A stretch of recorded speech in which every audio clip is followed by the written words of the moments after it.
પીપલક ચોકડી પાસે highway number 48 ઉપર ગમખ્વાર અકસ્માત. દબાણથી આણંદ જઈ રહેલ કાર પર કાબુ ગુમાવી પલટી ગઈ. પૂરપાટ ઝડપે આવી રહેલ કારે કાબુ ગુમાવી હાઈવેની લોખંડની રેલિંગ તોડી સર્વિસ રોડ ઉપર પલટી ગઈ. આ કારમાં આણંદના 3 થી 4 યુવકો સવાર હતા.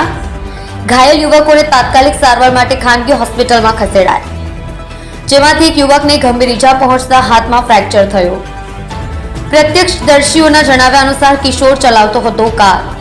કિશોર પાસે લાયસન્સ હતું કે નહીં તે પણ તપાસનો વિષય. ઘટનાના 4 કલાક બાદ પણ નડિયાદ રૂરલ પોલીસ હતી અજાણ. જુઓ રાજેશ મંગલે સાથે સુરત એક્સપ્રેસ ન્યૂઝ ચેનલ.